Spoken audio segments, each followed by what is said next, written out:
Tugasku menemanimu.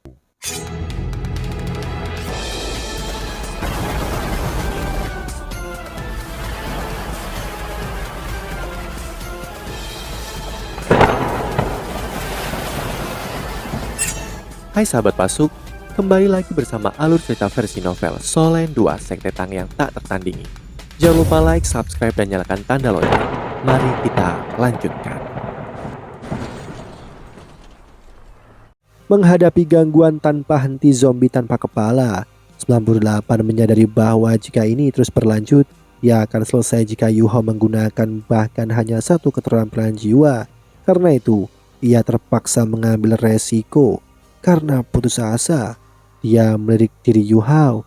Dia tahu bahwa selama dia bisa mendekat dan mengganggu nyanyian misteriusnya, dia akan bisa mengakhiri pertarungan. Selama penghalang tak terkalahkannya ada, zombie tanpa kepala itu tidak akan bisa melukainya. Ketika dia melakukannya, dia melihat jejak penyesalan melintas di mata Yuhao. Sebelum sebuah perisai besar tiba-tiba muncul dan menghalangi seluruh pandangannya, lapisan cahaya hijau gelap langsung naik dari permukaan perisai. 98 menatapnya dengan penuh harap, siap untuk menghunuskan belatinya menembus perisai. Namun yang mengejutkannya adalah belatinya adalah tampaknya yang terkorosi. Ketika bersentuhan dengan perisai, seolah-olah ujung pisaunya telah benar-benar menjadi tumpul. Segera setelah itu cincin cahaya menyala di permukaan perisai dan mengirim 98 terbang seperti peluru meriam. Ini adalah alat jiwa kelas 7 yang dikenal sebagai perisai adjudikasi. Yuhao menyelesaikannya setelah 10 jam kerja keras dengan penggunaan pisau penjaga kehidupannya. Jika digunakan, itu akan langsung menyerap kekuatan hidup dari zat apapun yang bersentuhan dan menghancurkannya. Ini bisa dianggap sebagai kemampuan dewa untuk seorang instruktur jiwa yang berspesialisasi dalam pertempuran jarak dekat. Dengan perisai ini, mengapa Yuhao takut? Ada lawan yang dekat dengannya. Dia tidak berhenti melantunkan sejak awal pertempuran mantra-mantranya. Namun, akhirnya nyanyiannya berhenti. Ketika dia melakukannya, matanya berwarna ungu gelap dan sosok besar di belakangnya membeku sesaat. Segera setelah itu, Yuhao mengangkat tangan kanannya dan menunjuk 98. Saat dia melakukannya, cahaya ungu gelap menutupi kulit 98. Anehnya, bahkan penghalang tak terkalahkannya tidak mampu memblokir sihir penujuman Yuhao. Begitu cahaya ungu gelap menutupi tubuhnya, 98 mengeluarkan longlongan yang menyedihkan. Meskipun berada di dalam penghalang tak terkalahkan emasnya, dia merasa seolah setiap inci tubuhnya mencair. Begitu selesai membaca mantra ini, wajah Yuhao menjadi agak pucat. Dengan pengalaman yang dia peroleh dari melemparkan beberapa mantra, dia menemukan bahwa mantra penujuman terutama menguras kekuatan spiritualnya. Ini adalah layu, sihir target tunggal yang sangat kuat.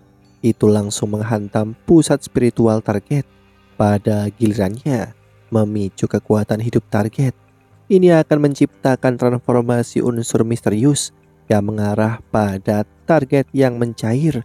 Melihat situasi tidak berjalan dengan baik, penatua ketiga yang duduk di tengah ruang tunggu VIP tidak bisa menunggu lebih lama lagi. Dia berdiri dan berteriak, 98 mengakui kekalahan. Akhiri keahlianmu dengan cepat.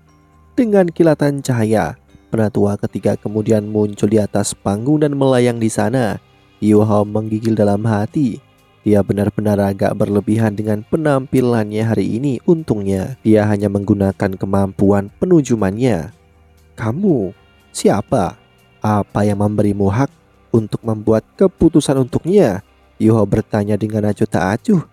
Jika tetua ketika tidak peduli dengan reputasi aliansi musuh, dia akan langsung menuju ke penghalang jiwa. Sebaliknya, dia berteriak, "Aku gurunya. Kamu sebaiknya mengakhiri seranganmu sekarang." Oh, tentu saja. Yuhao tidak bersikeras melanjutkan. Penatua yang berdiri di udara setidaknya adalah seorang dolo jiwa. Dia adalah eksistensi yang belum bisa dia tangani. Dia mengerahkan jarinya pada 98 dan mengakhiri layunya. Setelah kematian penatua Yi Yuhao adalah satu-satunya orang di dunia yang mampu menggunakan mantra penujuman. Siapa di dunia yang bisa memiliki pengalaman melawan serangan semacam ini? Yu Hao memandang ke arah 3 wasit yang terkejut dan dengan bangga mengatakan, "Aku menang. Bawa hadiahku untukku segera." Setelah penghalang pertahanan diturunkan, penatua ketiga dengan cepat berjalan ke 98 dan membantunya bangkit. Setelah memeriksa tubuhnya dan memastikan bahwa dia tidak terluka, dia menghela nafas lega. Ketika dia kembali ke Yu Hao, tatapannya agak heran. 3 wasit sudah melangkah ke atas panggung, namun mereka tidak berjalan menuju Yu Hao. Sebaliknya, mereka ragu melihat ke arah penatua ketiga. Pada saat ini, seorang penatua lain melangkah ke atas panggung. Ini adalah orang yang sebelumnya disebut sebagai penatua kedua.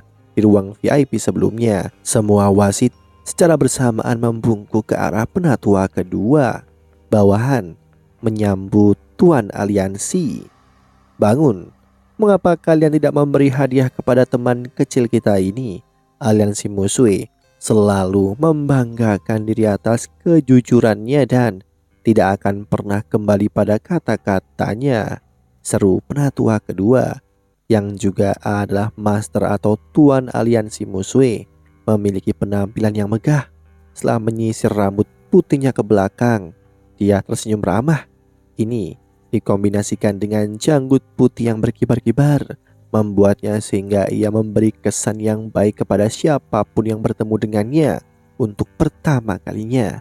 Saat dia berbicara, ketika wasit tidak berani lagi, mereka dengan cepat berjalan ke Yu Hao dan menyerahkan berkat Hong Chen serta pisau naga hijau kegelapan.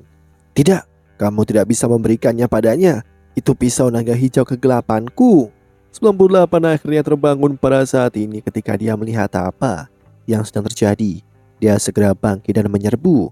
Yu Hao mengangkat tangan kanannya dan mengarahkannya ke 98. Dia segera menjadi pucat dan dia merunduk ke samping. Yu Hao menceringai, "Tidak lagi. Jika kau mau bertaruh, kau juga harus rela mengakui kekalahan. Apakah kau mencoba untuk mengingkari taruhanmu di depan begitu banyak orang?" Wajah tetua ketiga langsung berubah agak jelek. Dia meraih 98 yang masih mencoba untuk menagih dan menamparnya. "Apakah kehilangan muka di depan semua orang di sini tidak cukup? Ikuti aku kembali." Dengan itu, ia menyeret 98 dan menghilang tanpa jejak. Ketua aliansi Musue tersenyum ketika dia berdiri di atas panggung. "Halo teman muda, aku adalah pemimpin dari aliansi Musue. Kamu bisa memanggilku Nanggong Wan." Nanggong Wan? Yu Hao agak heran ketika dia mendengar namanya.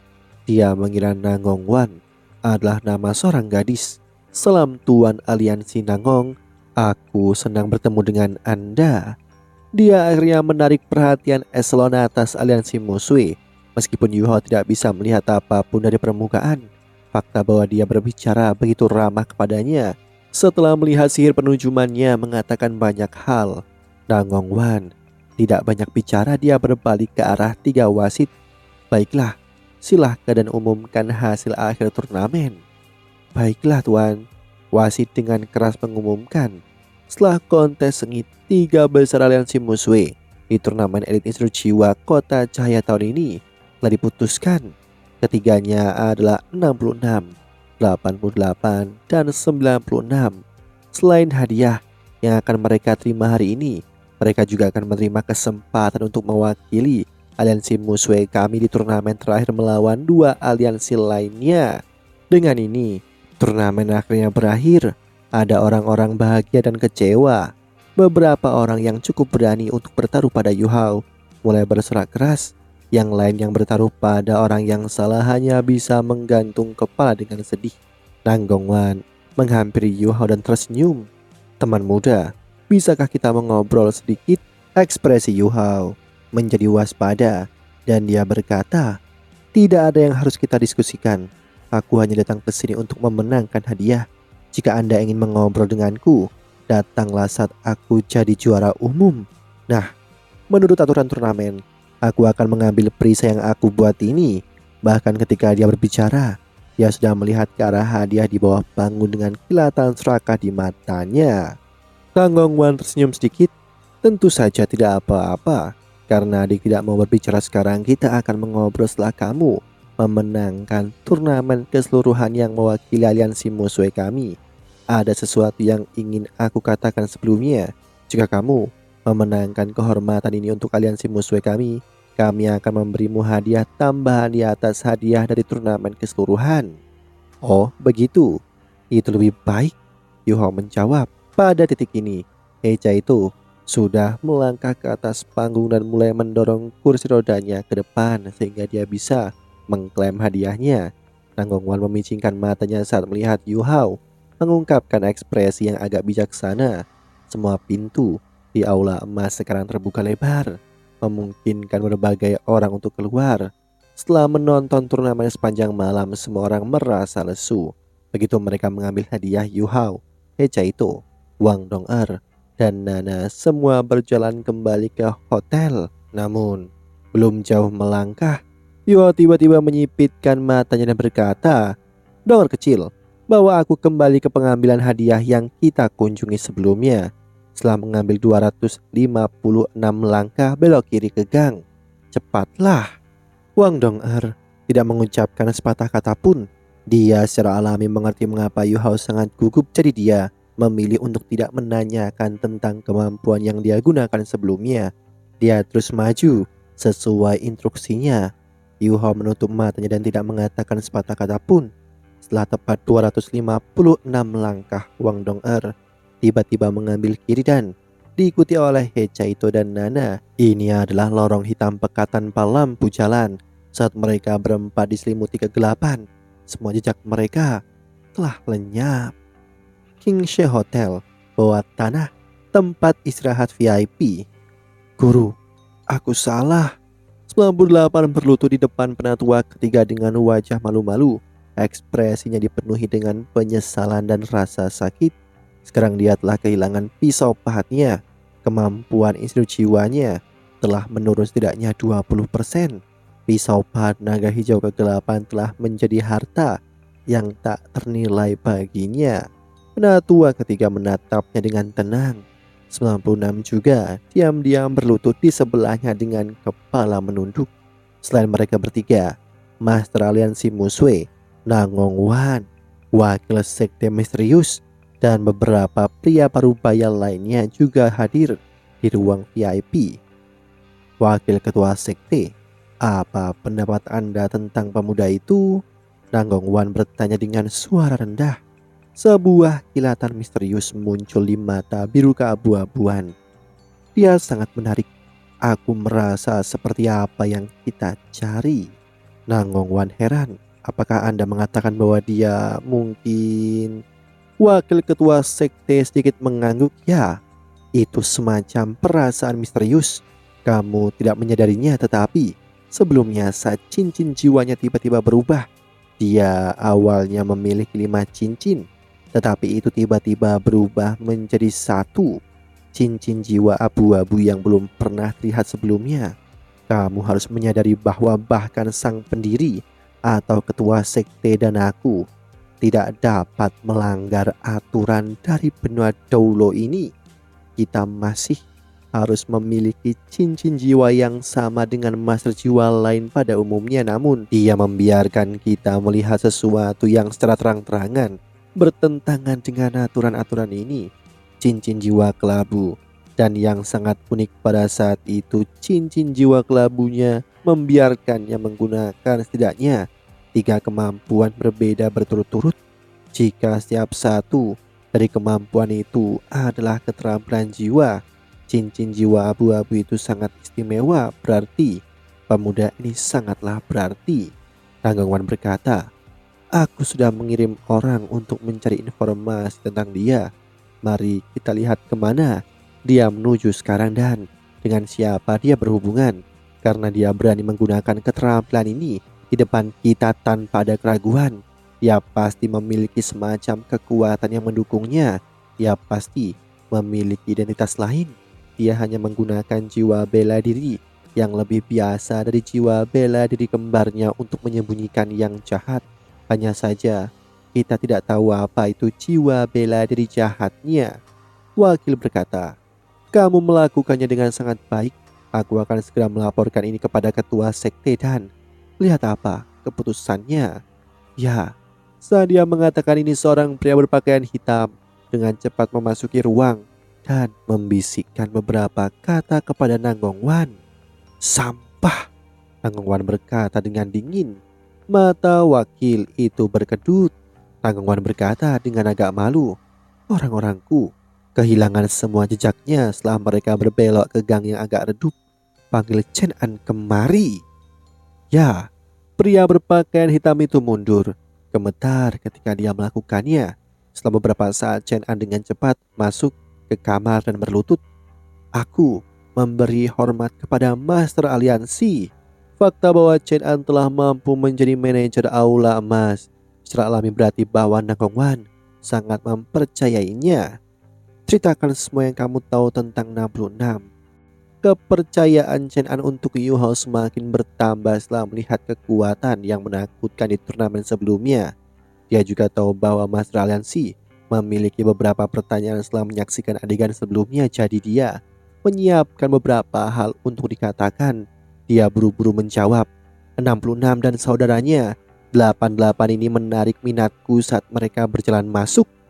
Chen An kemudian mulai menjelaskan kepada Nanggong Wan bagaimana Yu Hao membunuh seorang di Aula Emas dan bagaimana dia bertaruh bersama partisipasinya dalam kompetisi dengan menceritakan 90% dari keseluruhan cerita dan melemparkan beberapa kebohongan.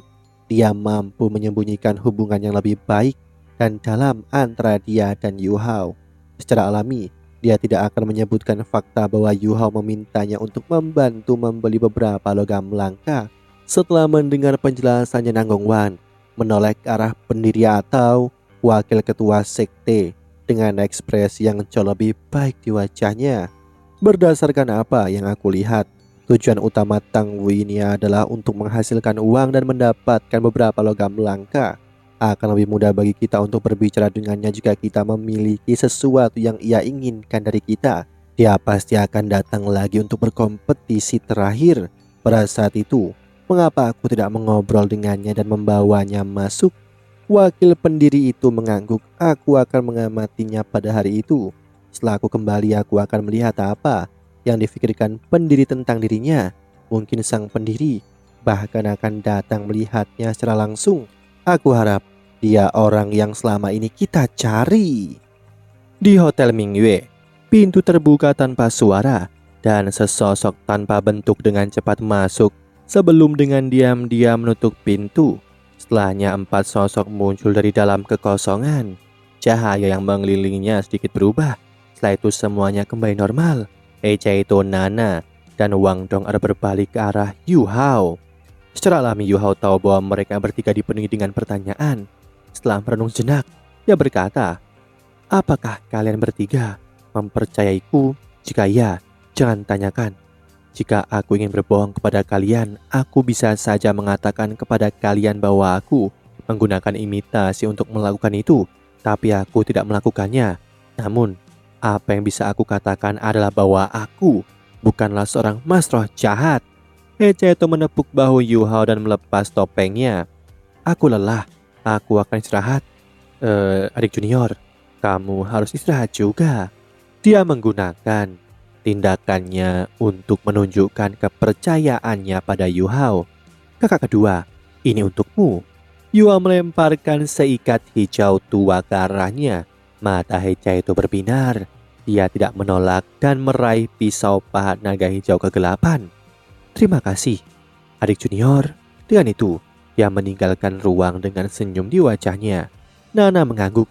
Ya, matahari akan segera terbit. Aku lelah juga. Tuan, Anda harus beristirahat dengan baik. Aku akan pergi.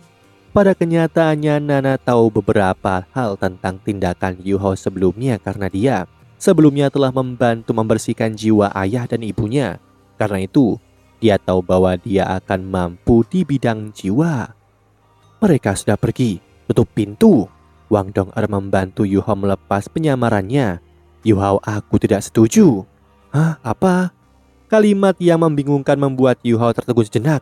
Apa yang tidak kamu setujui?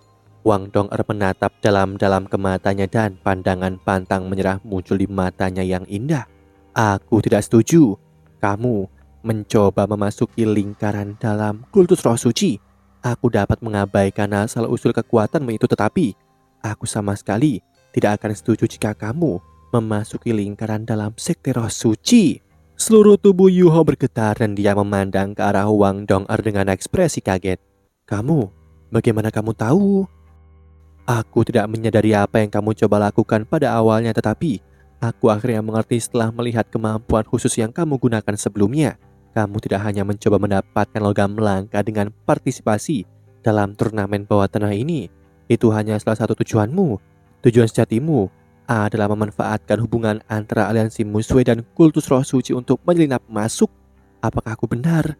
Itu karena kemampuanmu yang mirip dengan emas roh jahat yang membuatmu begitu percaya diri.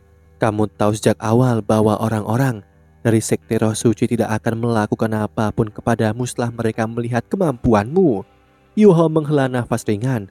Kamu terlalu pintar, Dong'er.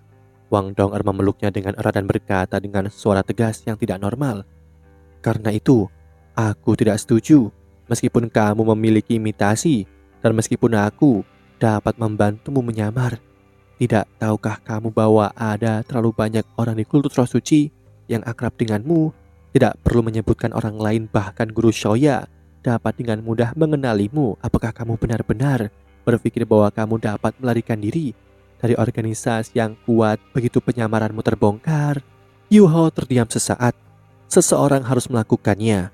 Hal yang paling menakutkan tentang kultus roh suci bukanlah kekuatan mereka, tetapi rahasia yang mereka miliki. Kita tidak tahu bagaimana kultus roh suci terstruktur atau seberapa kuat mereka sebenarnya. Dalam situasi seperti ini, kita dianggap mereka buta. Pada hari ketika kultus roh suci memutuskan untuk tampil, kita akan dihadapkan dengan ancaman kehancuran. Aku bisa menjamin bahwa mereka hanya memiliki dua target. Satu sekte tubuh, dan kedua adalah Akademi Shrik. Demikianlah kisah untuk kali ini. Sahabat Pasuk, jangan sedih, jangan bimbang, apalagi galau. Karena aku kan selalu menemanimu.